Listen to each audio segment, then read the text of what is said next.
Hi guys! Okay, so today ang i-discuss naman natin is itong mga miscellaneous topics natin na under ng surveying, which is rarely lumalabas sa board exam, but mahalaga meron lang tayong idea na para at least kahit papaano lumabas man siya pa isa-isa, so alam natin paano sasagutan, no? Kasi ito yung mga um, possible nga na lumabas na pag wala ka kasing idea, mahirap, mahirap ka pa in sa board exam. So ngayon pag-usapan lang natin, no, very short yung mga miscellaneous topics natin. So let's start with this one, no, astronomical observation. Okay, so under this dalawa yung pag-uusapan nating topic, no, which is ito, no, relationship ng longitude and then yung time.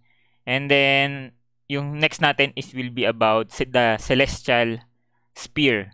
Okay, so for the meantime, let us focus lang muna dito sa relationship ni longitude and then ni time. Okay, so start tayo guys. So let's say for example, ito yung ating Earth.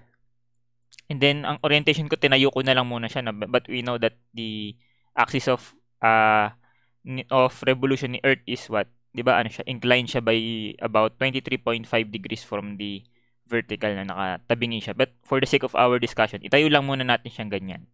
Okay? And then, let's assume that this is our North Pole. And then, ito yung ating South Pole. Okay? So, we know that yung lines passing through or connecting yung poles is tinatawag natin sila as longitude lines, okay? Or sa discussion natin dati, no, sa mga compass survey natin, sila is tinatawag natin as meridian, okay? So, ayan yung mga longitude lines natin, and then mini-measure din natin, no, ginagamit din natin sila, rather yung longitude to specify yung location nung point being analyzed, no? So, kumbaga, kung may point sa Earth, 'di ba, ang para ma-identify natin yung location niya, we use yung longitude and then we use also yung latitude. Okay, so one is itong longitude nga. And then of course, kung ginagamit natin siya for the basis of measurement, so therefore dapat meron tayong reference, no? And then yung reference natin or yung kumbaga sineset natin as 0 is this one na tinatawag natin as the prime meridian.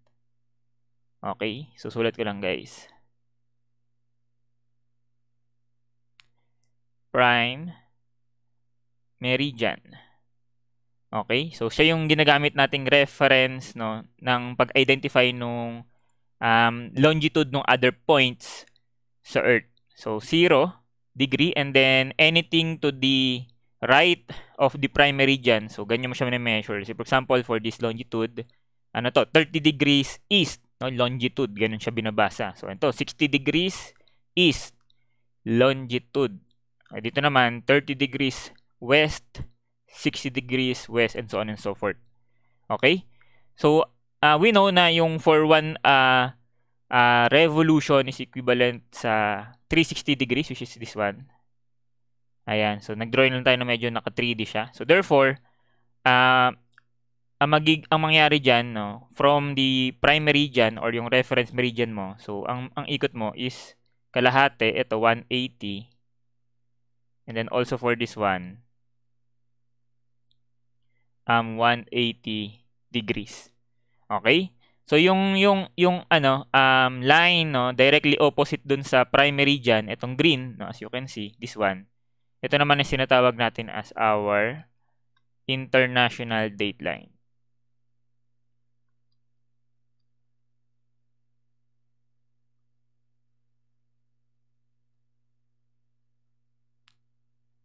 Ayan. Okay. So ngayon, ano ang relationship nito, no, sa time? How do we measure yung time, no? Paano ba natin nalaman na yung time sa Philippines is ganitong oras na, and then on the other parts of the world ganitong oras siya, no?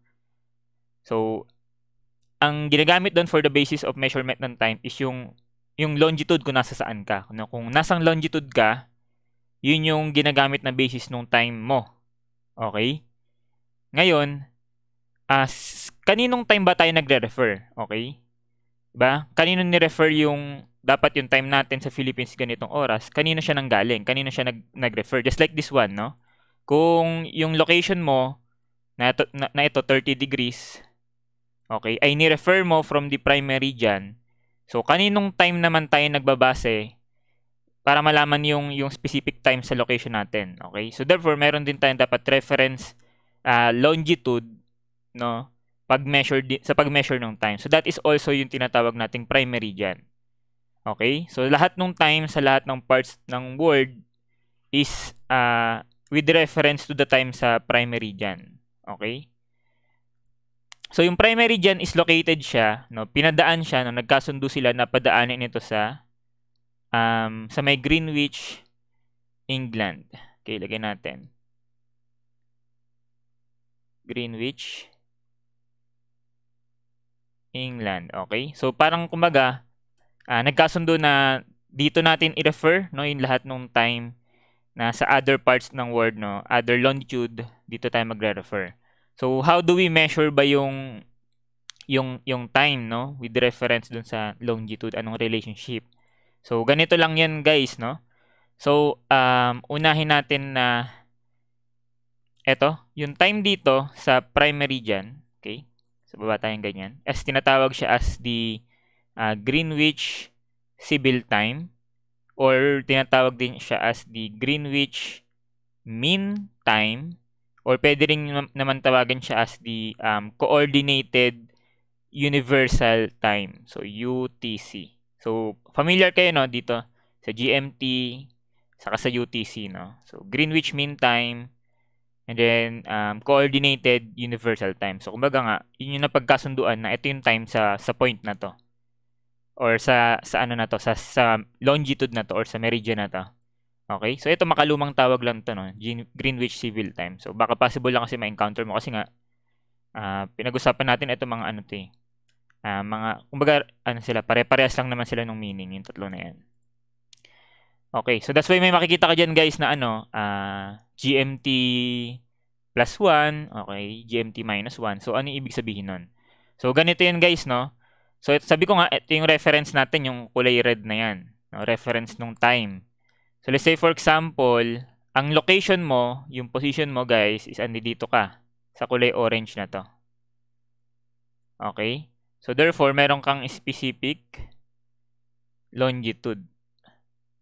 Okay, wait lang. Ayan, may longitude ka. So how do you measure yung time mo dyan sa longitude mo na yan? So ganito lang, no? From the reference meridian natin, yung prime meridian, so i-measure mo kung ilan yung difference ng longitude. Of course, dito 0, tapos meron kang value ng longitude mo dyan. So definitely, longitude mo minus 0 is equivalent lang din naman sa longitude mo. So basta kunin mo lang yung angle na yan, no? Yung angle na to. Now, once you already have that angle, so i-convert mo lang siya sa equivalent time difference, na later on i-discuss natin how do we convert angle sa time. But definitely ganito yung ano niya, no, sinasabi niya na kapag daw ay ikaw ay papuntang east, no, basta ikaw ay papuntang east, nagdadagdag ka ng oras, no, ahead yung time mo. So in here, no, i-add natin whatever yung equivalent time ng angle na yan, no? So, sabi ko nga, angle kasi muna makukuha mo dyan, no, yung difference nung longitude ng dalawang points na yan. So, pag nakuha mo yung angle, i-convert mo siya sa equivalent time, and then yung time na yon ipa-plus mo. So, kung anong time dito sa prime meridian, you add that time, so yun yung magiging time mo dun sa location mo.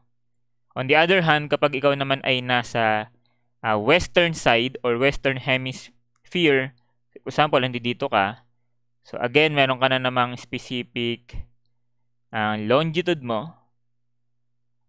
Okay? So, kukunin mo yung difference ng longitude from the reference mo. So, kadalasan nga dito tayo nagre-refer. So, kunin mo yung difference, makuha mo yung angle, and then i-convert yung angle into equivalent time. And then in here, we will deduct naman yung time na yon.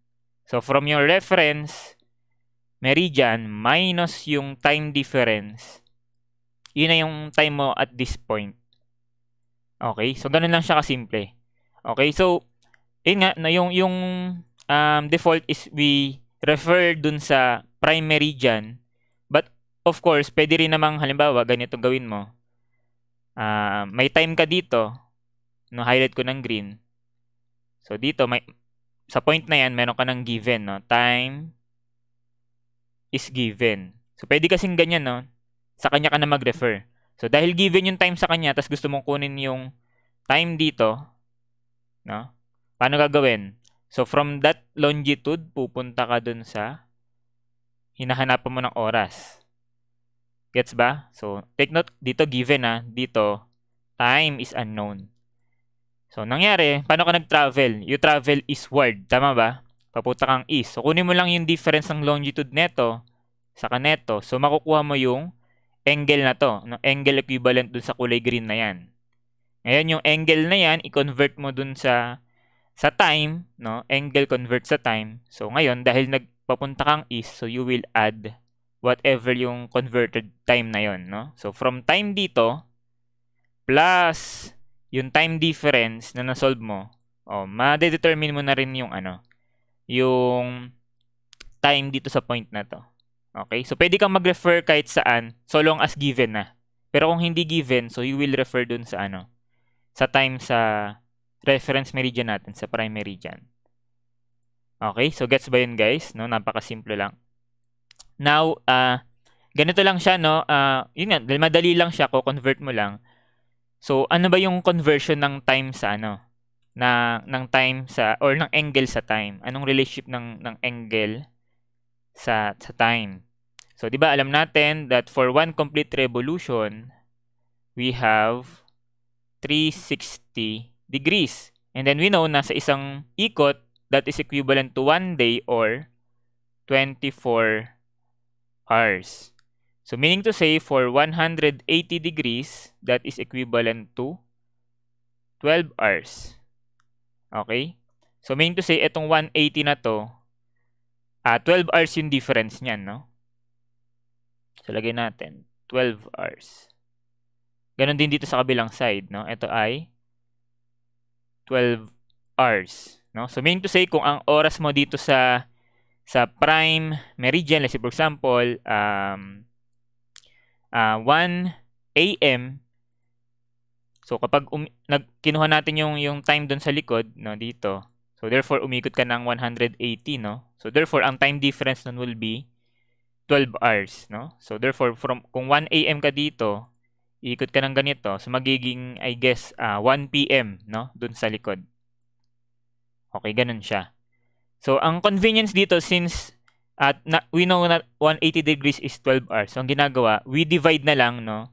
Kumbaga, ito for one hemisphere, no, sa kalahati ng sphere, i-divide na lang natin siya into 12 segments para yung movement mo kada hour. Okay? What I'm trying to say is that ang gagawin natin, every 1 hour na lang. So, for every 1 hour, how many yung angle yung kailangan mong i-travel? Okay, ano equivalency? So, divide mo lang to, no? 180 divided by 12. So, lalabas dyan, every 15 degree difference ng longitude, that is equivalent to 1 hour. Okay, so that's why makikita mo dito, ayan siya, no? 15, 30, 45, 60, 90, and so on, hanggang umabot siya ng 180. So, meaning to say, kung ang oras mo dito ay, yun nga, for example, 1 AM. Okay? So, for every 15 degrees, 1 hour yung difference, no? So, dito, 1 AM, ito magiging 2 AM, 3 AM, 4 AM, and so on. No, nagpa-plus ka. Dito naman, sa left side, so 1 AM, no? Ito magiging, 12 midnight. Tama ba yun? Kasi 1 AM minus 1, so 12 midnight yun, no? So, ito magiging 11 PM, 10 PM, 9 PM, and so on. Pabalik yung oras. Okay? So, ganun lang naman siya, guys. So, basic lang, no, yung conversion, guys. Okay? Ngayon, ito yung, baka hindi tayo familiar, is that we have two types ng pag-measure ng time. Okay? Etong isa is tinatawag natin as local time. Local time. So, pag sinabi nating local time, ito yung exact time mo. Okay? Exact time at a given longitude. Okay? Eksaktong time mo siya, no? Kung nasan yung longitude mo, so, halimbawa, ito nga, no? Yung point na to, may longitude siya. So, kunin mo yung exact na angle neto, no? Tapos pag nakuha mo na angle, use this conversion factor. Use this one. So makukuha mo na equivalent na hours niya. So makukuha mo na, no, time here plus yung time conversion. Yun na yung exact time mo. Yun yung local time, guys. Which is, ito yung dating ginagawa, no? Dati yan, guys. Wherein, hindi kasi siya convenient, no? As basis nung time. Bakit? Ganito kasi yan, guys, no? So, ilalatag ko lang, let's say, for example, ito. Yung mga longitude lines ko, ng vertical na lang dito. So, saan ba, guys? Dito na lang, sa baba. Say, for example, ito, no? 0. Okay, 15. Okay, 30. So, ganun din sa left side. 15 degree. And then, say, for example, 30 degree. Okay? Now, halimbawa, ito yung point natin, no? So, ito. Saan ba? Dito na lang, guys. Okay. Tapos, lagay tayo ng island dito. Ito yung island natin. Kunwari lang, Kunwari dyan ka ito yung, yung island. Tapos, sa island na yan, dito ka nakapwesto, guys. Okay?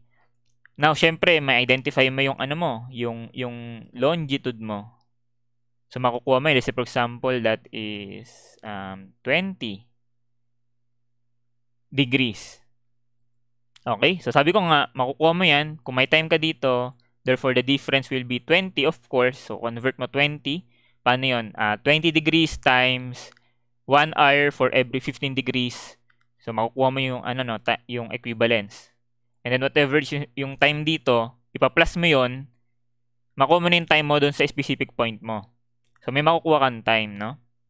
And then yung time mo dito would be yung tinatawag nating local time. Okay? So the problem here is, yun nga, hindi siya convenient kasi, for example, you are located at this island. Okay? Paano pag may same person, halimbawa may ibang tao naman na nandito. Okay? So may iba rin siyang may iba rin siyang longitude. Kasi for example, nasaan siya, mga 14, no? 14 kunwari lang. So, okay ba yan, guys, na sa clock ninyo, no? Or dun sa wristwatch ninyo, yung time sa'yo mas malaki compared dun sa time niya. No? So, halimbawa, lang natin sa Philippines, no? Nasa Palawan ka. So, may longitude ka doon, no? Tapos, yung isang tao for example, nasa Bicol. Okay? So, may difference ng longitude. So, dapat ba, magkaiba pa yung oras nila, no? Yung oras sa Palawan, iba yung oras sa Bicol. So, hindi siya ganun, no? But, nung dati, ganyan siya. Local time yung ginagamit. Pero yun nga, dahil hindi siya convenient, so, meron pa tayong isang tinatawag na time. But, yun lang, in-explain ko lang muna ano ibig sabihin ng local time, no? So, pag sinabi mong local time, yun yung exact time mo dun sa exact longitude mo. Okay? Gets ba yun, guys? Yun. Now, punta tayo sa isa. Ito naman yung tinatawag nating standard time. So, ito yung tinatawag natin as the average or mean time. Okay? Dahil nga hindi convenient yung paggamit ng local time, so meron tayong tinatawag as standard time. No? Average siya or yun nga yung mean. Kumbaga, meron kang i-adapt na time, okay? Meron kang specific longitude, na sa longitude na yon, kukunin mo yung time niya, tapos i-adapt mo yung time niya for a given certain interval. No? So, parang may lumalabas na time zone. Okay? Sa time zone na yon, pare-parehas yung i-adapt nilang oras. Okay? At paano pinoproject yung time zone? So, ganito yon, by tributary area lang naman yon, guys. No? So, ngayon, ito, default na yan, na every 15 degrees yung movement natin. Kasi nga, that is equivalent to 1 hour, 1 hour time difference.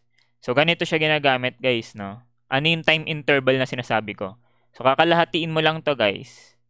Okay, so straight line na lang natin. Kalahati, and then kalahati dito. So, for that area, yan yung covered ni 15 degrees. So, ibig sabihin niyan ganito yan guys, no? Ang gagawin mo, kukunin mo yung time dito sa gitna, no? Kaya nga tinawag na mean. So, kukunin mo yung time exactly dun sa 15 degrees.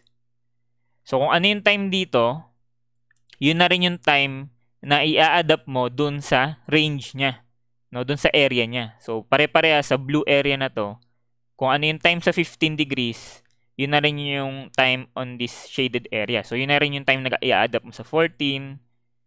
Pasok ba tong 20? So, kasi kalahati, no? So, plus 7.5, no? 7.5 to the left, 7.5 to the right. So, 22.5. So, pasok to, 20. So, that would mean na yung time sa 14 would be the same sa time sa 20 degrees. At dahil yun sa tinatawag nating standard time, no? Yung time dito sa 15, siya yung i-adapt mo na time dun sa given range niya or yung time interval na yan. No, yan yung time zone, guys. Okay, so we can say that may nakikita kayo na halimbawa dito GMT. No, for this one, ito GMT plus 1. Parang ganyan, no? Plus 1. So for 30, ito naman is GMT plus 2 or 2. Ito, GMT minus naman to, no? GMT minus 1. Parang ganun, guys.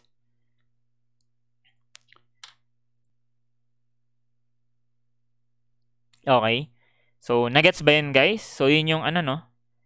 And i-highlight natin to as our standard time. So, ulit, for the standard time, yung time na ginagamit is yung time sa gitna, ha? So, meaning to say, kung ano yung exact time dito, kumbaga kung ano yung local time sa 15 degrees, yun na yung i-adapt mo for the range niya, no? For this area. Ayun, ganun siya, guys. So, ano pa ba yung kailangan kong i-discuss dito? So, parang ayun lang yun, guys, no? Actually, sa reality, hindi siya ganyan, no? Na straight. So, as you can see, kapag try mo mag-search, no? Kasi ito yung lumalabas na time zone, yung kulay blue. So, kulay na natin, no? Ito yung, lumaki. 8. So, ito yung time zone. So, as you can see, no? Sa reality, try mo i-search yan, guys. Yung time zone, hindi siya straight line lang, no? So, pag tinignan mo yan sa totoong map, medyo yan, gumagalaw-galaw yan. Katulad ng international dateline, guys. Na hindi naman straight line yun, di ba? Yun, medyo lumiliko-liko yun. Kasi nga, kino-consider nila yung location nung island or let's say for example nung country. Na kasi nga hindi naman nila afford na halimbawa for one country magkaiba pa yung time sa isang side tapos iba pa yung time sa other side. Halimbawa, yung country mo pumasok ng halimbawa ito yung kulay green. Ilipat natin siyang Ito kasi kataon yung island natin nasa isang time zone. So halimbawa nakaganyan. Nakaganito, no? Paano naman yan? Yung kalahati ng island mo, nasa time zone ng 15 degrees, tapos yung remaining dito, nasa, yung oras niya, ibabase dun sa, time zone nung 40 degree. So, magkaiba, no? So, nangyayari, ganito, no? Gamit tayo kulay na, ito, gray. Parang, yung time zone, lumiliko-liko siyang ganyan, no? Yan, no? So, napapagkasunduan naman nila yan para at least, na lang, no? Iisang time na lang yung ginagamit for one specific, for example, island or country. Okay? So, yun yung reality. So, anyways, ayan. Ganun lang naman yun. Solve na lang tayo agad, guys, no? So, hopefully na-gets ninyo. Okay? So, na-discuss ko naman na lahat. So, mas maganda, i-apply na lang natin siya sa ating, sample problems. Okay? So, kunin ko lang, guys.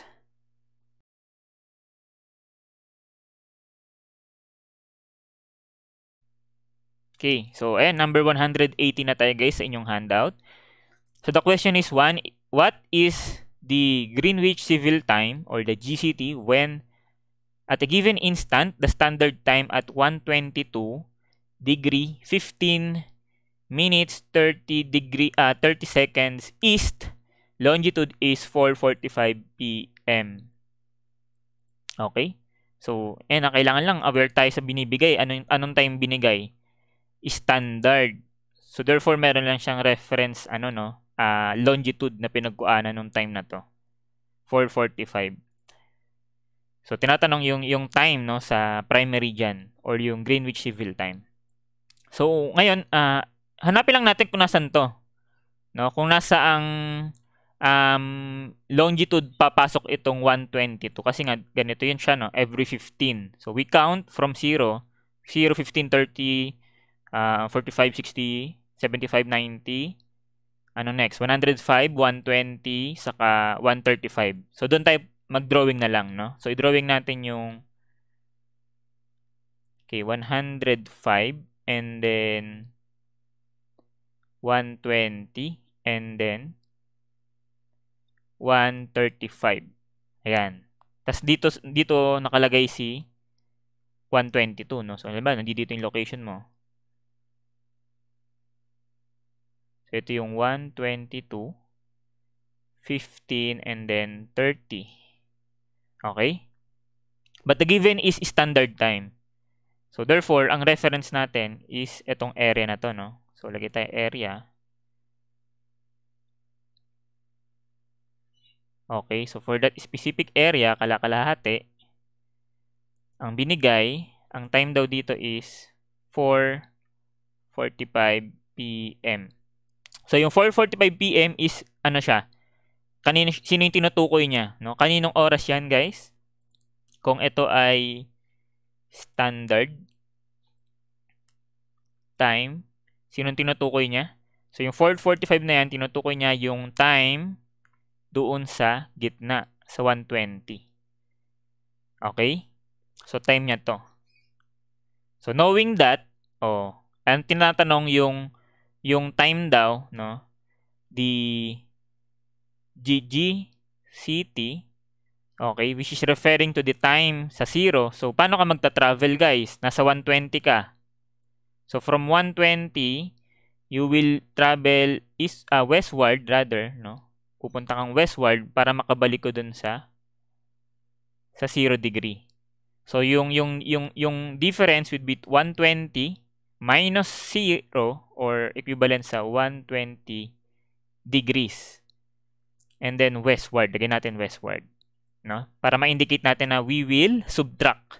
No, magsusubtract tayo ng time. So 120 degree west yung measurement natin para makabalik tayo sa GCT, Greenwich Civil Time. So knowing that, that would mean na from our time na 4, okay, wait lang.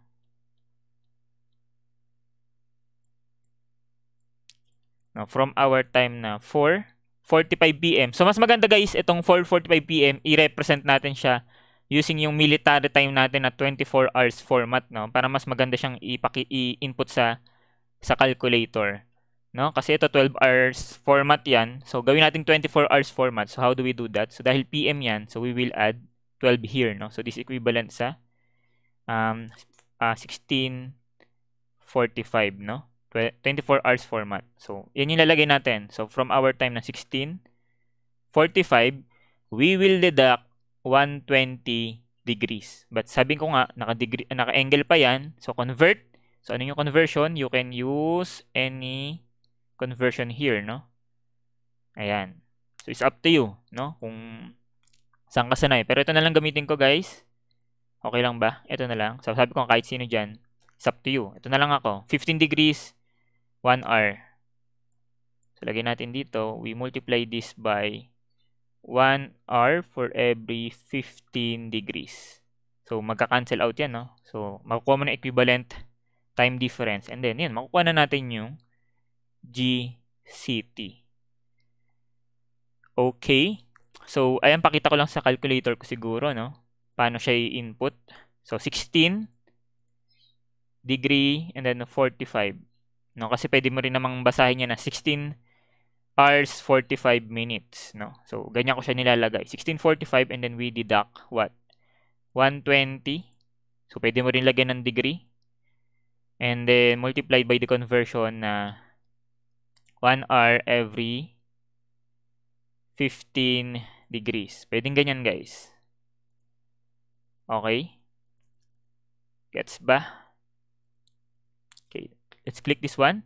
Lalabas na, no? Naka-ano na rin siya. Hour, minutes, seconds format, no? Hours, 8 o'clock, 45 minutes, 8:45 a.m. is the answer. 8:45 a.m. So, mean to say, dun sa sa Greenwich England, ang oras na ay ito. Okay, ito approximately malapit to sa atin, no? Yung 1:22. Tama ba? So, sa atin, hapon na. Sa kanila, umaga pa lang. Okay, but the answer is, letter C. And we are correct. Okay, so next.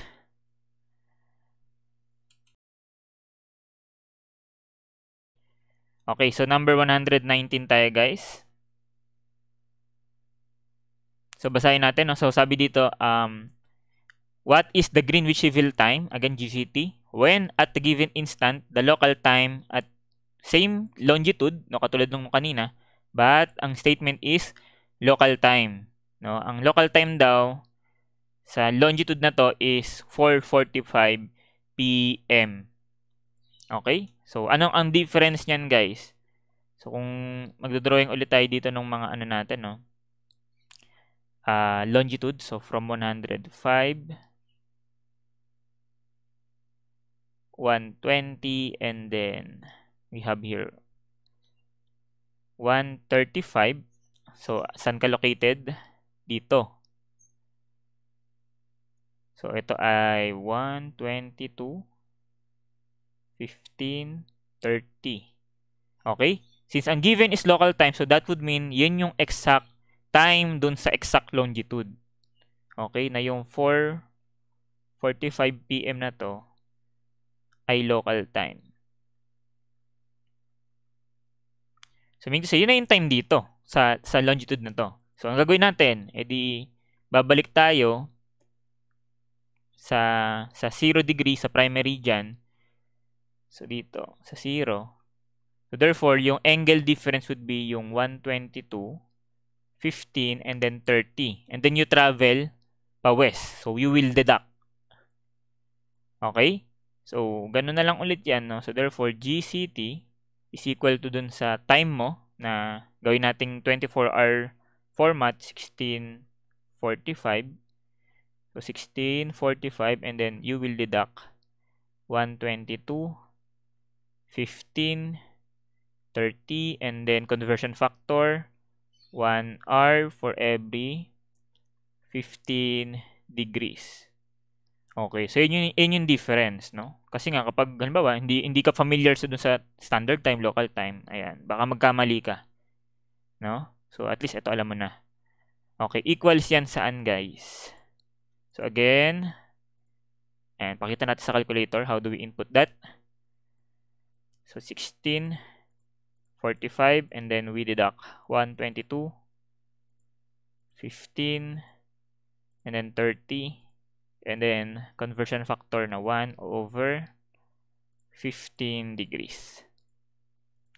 Okay, equals, so lalabas na siya, no? 8:35:58. Yun yung oras, no? Eksakto. Hours, minutes, seconds.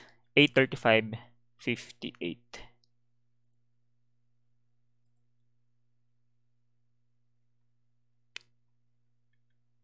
Okay, and then that is AM. So, yan na yung oras sa primary dyan. Ito na yung answer natin. Which is what? Letter D. So, check. Okay? Gets ba yun, guys? So, para mas magets natin siya further, dito na tayo sa last sample problem natin, no? Before, I guess, we end itong video natin, no? And then, continue na lang tayo sa celestial sphere natin sa next video presentation ko. Okay, so last item muna tayo.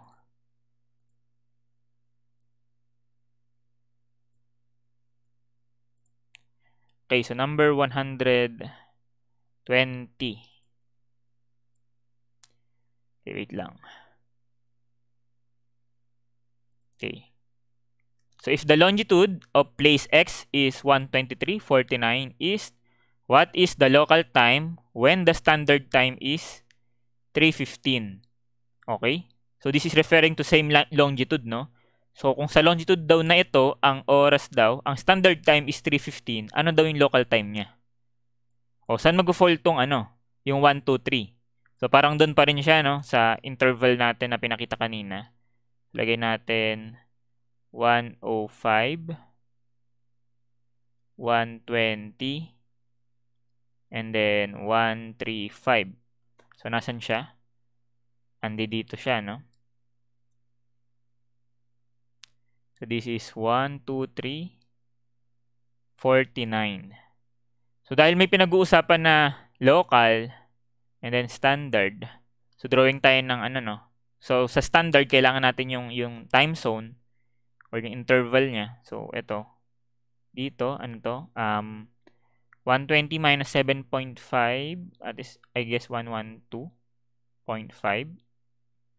And then dito, ano to? 127.5 degrees. So, ito siya.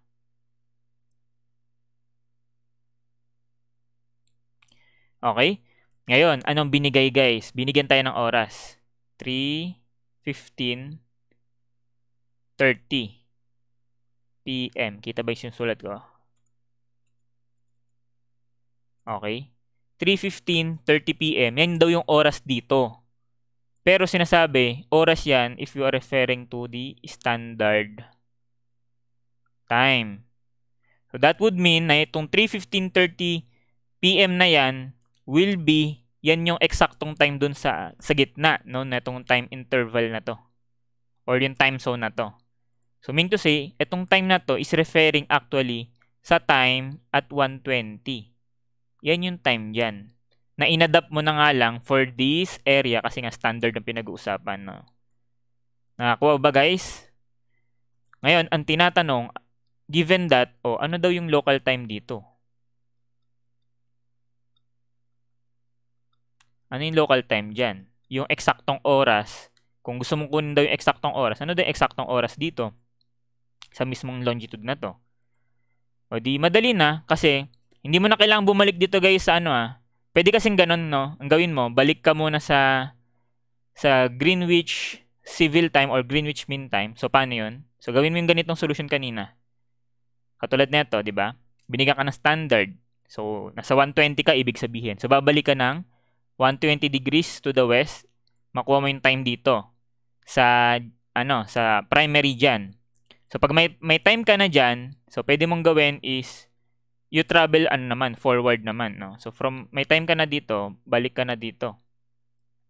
So may makukuha kang angle diyan and then you measure it pa east naman, no? From your reference, may angle dito pa east papunta dun sa 122. So that would mean parang 122 degrees. 15 minutes 30 seconds. Okay, kulang pala to. 30 seconds, ayan.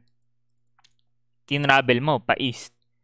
So, meaning to say, from your time here, no, your calculated time here, nakuha mo na yung time mo dyan, ipa-plus mo tong time difference na to. So, makukuha mo na yung local time dito. Gets ba, guys? So, pwedeng ganon, no?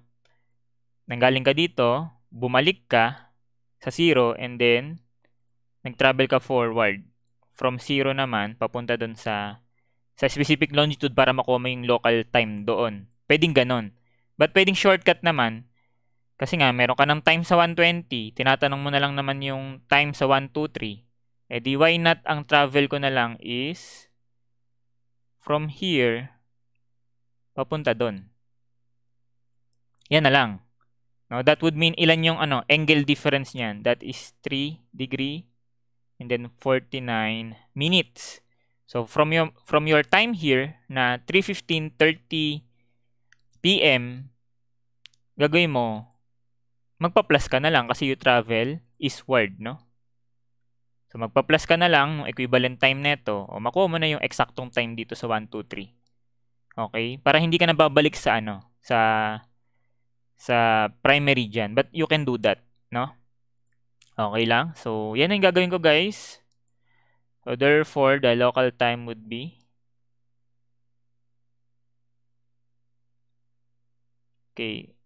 equal yun dun sa standard time na 3:15. Okay, so hindi ko gagamitin yung 3.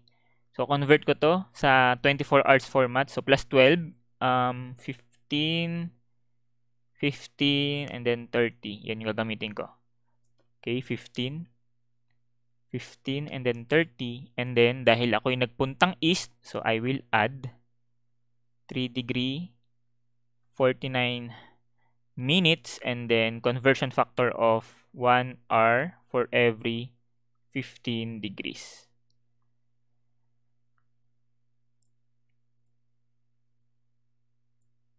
Okay, so paki-solve na lang guys, ilan ito. So pakita pa ulit natin no, sa calculator. Okay, so that is 15, 15, 30, and then we add 3 degree, 49, and then 1 over 15 degrees.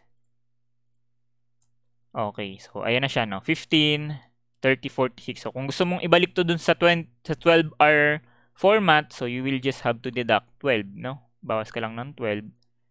Ayan, and then click mo na lang ulit to. Ayan, so therefore the answer would be 3, 30, 46. Ayan na yung sagot. 3, 30, 46, and then that is PM. Okay, na-gets ba? So, kung standard yung pinag-uusapan, ito yung oras mo sa location mo. Pero kung gusto mo kunin yung eksakto, yung local time mo, so ito siya, 3:30 na pala dapat, 46. So, that would mean that is letter B, and we are correct. Okay, so ganun lang yan guys. So, hopefully, na-gets ninyo and then naka-follow guys. So, I guess let us just continue our discussion on our next video presentation. So, ayan guys. Thank you guys for listening and sana may nagets kayo, no? So, God bless guys.